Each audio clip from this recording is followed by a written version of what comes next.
Welcome to Mastering Your World Through Frequencies. In this episode, there's an introduction, an interview, and most importantly, at the end, a group frequency calibration where the frequency work happens and change is catalyzed. Enjoy. Hi everyone, this is Karen Cheong, and I'm here with my co-host Tia Sims. When we embark on the awakening journey through frequency work, there are a few key things that we have to do in order to rise in frequency resonance and experience the most change in our perception and the experience of our reality. Confirming the removal of the distortion patterns we release is one, and coming into coherence is another. We've spoken about both of these in previous episodes. Today we're going to discuss another really important one. Without doing this third thing, we get stuck just spinning around at the same frequency resonance without really advancing. And after the discussion, we get to the most important part of this episode. The group frequency calibration at the end is where the frequency work happens and where change actually occurs. So be sure to listen to that. Without releasing distortion patterns targeted by the GFC, the change you want will be more difficult to attain because you haven't addressed the root of the issue. So let's get started. Tia? So Karen, I like the name of this topic, making the most of life. What do you specifically mean by that? Yeah, so it's funny. I've noticed that there are some people who start frequency work who try to stay away from life. Okay, so they start doing frequency work. They do it a lot. They do a lot of meditation, but it's like they resist being in life. Okay, they hold themselves away from it. And then they notice that things don't really change for them. But that's because you have to remember that life is like the physical embodiment. Yes, we're all embodied. Frequency work happens at frequency level, but it's in life that we have the opportunity to have friction. Now, nobody really wants friction, right? I mean, challenge doesn't seem that great, but that's where you get to see where your distortion patterns are. That's where you get to confirm the removal. If there's no friction, there's no confirming the removal. It's really hard. It's hard to learn, to grow, to transcend if everything is like this beautiful, like epic, like glowing, soft, nothing's happening contentment. Right. Yeah. I mean, I'm not saying that state is bad. It's great. But if you also don't go into life to have the challenge, then it's hard to really get the juice out of frequency work and for your frequency resonance to buoy up. Because for a lot of these folks, what I've noticed happens is they stay spinning at the same frequency resonance. It doesn't matter how much frequency work you do because they're not confirming removal of the pattern. Like they're not, there's like a very basic tenet of like how to move up in frequency work is confirming the removal. And you can only confirm the removal when you're in life and getting triggered and seeing your stuff, right? Exactly. Right. Exactly. And you can't be, it's harder. I mean, of course you can be accountable if you're withdrawn from life, but what is there, I mean, how much is going on there, you know? But it's when you're in that pressure or that, in the fire of life, really, and the exaltation of it and all of the glory of it and the messiness, that is when you get to have personal accountability because you see yourself react to it and you're like, oh, I didn't know that, wow, that's interesting that I just did that. There's that distortion pattern. This is what I do. This is how I control. This is whatever it is. So it's really important to make the most of life. Yeah. Kind of in a different sense, I know somebody who he avoids life in a different kind of sense. Like he'll go through periods where he'll just stop talking to everybody, like cut ties with family, friends, go live in the woods by himself. And then it's like, then he eventually has to come back and like say sorry. And it's like, it is a way of avoiding. Yeah. It's an avoidance pattern because even though it's not easy sometimes, in relationship is when you see yourself. Exactly. Isn't that a mirror? Yeah, right? totally. Yeah, exactly. And it's interesting because with, I've also had people do that same thing, but from like a less empowered place. So in the sense that they'll say things like, well, I just don't want to deal with lower frequency resonances. Like, I just can't handle the lower frequency resonance of this person or that place or this circumstance. And so my response, and it's not to be cold, but it's like, well, you need to strengthen. Because if they're triggering you to that point where, because they're of a lower resonance, that pushes you off center, you need to get stronger. Because quite frankly, if you do frequency work, a number of people will be lower in frequency resonance than you, and likely, unfortunately, like you'll be challenged by them more to become stronger, so that you aren't pushed off center. Life is kind of ironic that way, you know? It'll challenge you even when you don't want to be challenged. But the thing is, it's like, well, why are they pushing you off center? Like, why do you not want to deal with them? Why do you want to be in avoidance? If you're really internally strong and complete and whole, you can just be with it. I mean, you're just with it. It's just happening. It's just there's that unfolding. neutrality piece again. Exactly. Yeah. Yeah. Yeah. So it's and that's kind of a form. Sometimes people who are doing frequency work for a while will kind of fall into that spiritual arrogance a little bit. It's like, I'm better than because my frequency resonance is higher. I'm like, well, if it's really that high, it really shouldn't push you off center. Right. Honestly. So let's make a distinction between someone who is doing the spiritual arrogance, like I'm better than, I can't handle, and then somebody who's choosing a certain choosing certain people because they're holding their space or something. Yeah. Let's make it. So thank you for making yeah. So there's spiritual arrogance, which is the nexus of that is I'm better than. Okay. As your frequency resonance rises, you'll notice that you're different from other people. And you may not want to hang out with them, but it's not because you're better than them. It's just because it's not as pleasurable for you. It's not as enjoyable. You don't want to, there's certain dynamics that you don't really need to participate in or whatever.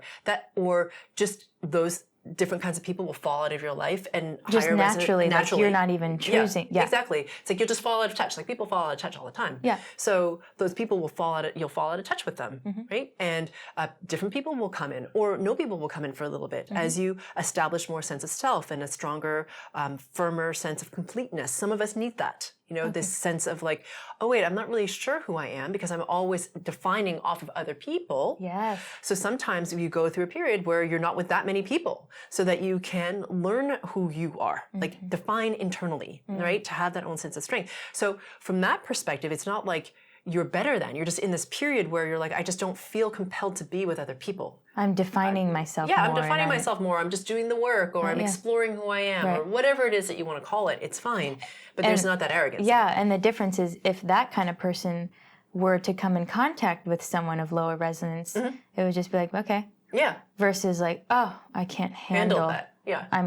I'm separating myself. You know. Yeah, exactly. There's none of that happening. Good, yeah. good. And it's more like you can just if somebody, like you said, or the person who's in that space, you actually notice the frequency resonance of the other people around you. And you're like, oh, wow, I haven't seen this person for ages, right? And you see them again. And you're like, I used to be where they are.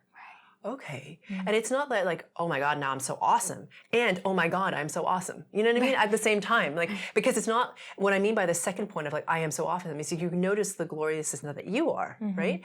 But it's not from an ego standpoint of like, I'm better than you. Right? There's no comparison. It's just like, I've progressed a lot compared to me. Right. What you're doing is really what you're doing. And that's great, whatever you're doing, right? So that's what I'm saying. It's a slightly different stance. And so I feel like if there's a point where you are more quiet and more selective about who you want to be with, because you feel like when you come together with the people that you choose to, it's like everyone rises up and everyone feels good. Right. That's great. And if you want to be less with people who you feel a little bit more taxed out of that, okay, well, you're learning to hold your space and you just don't want to engage with that as much, right? It's not like you're better than, you just don't necessarily want to. You know Beautiful what I mean? distinction. Yeah, very good. So, and I think too, this brings in the point for me of what you've mentioned before is this veil of forgetting. Like we came here to be humans. We came here, we agreed to this veil of forgetting. Yeah.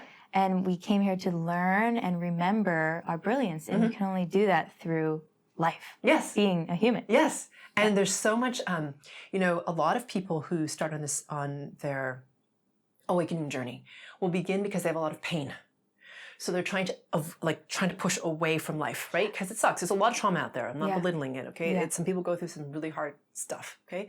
So, but they want to like exit, right? They want to go home. They want to like, whatever it is, they want to like exit the pain, which I can understand. And you'll notice that the more your frequency resonance rises, the more you have gratitude for the human experience.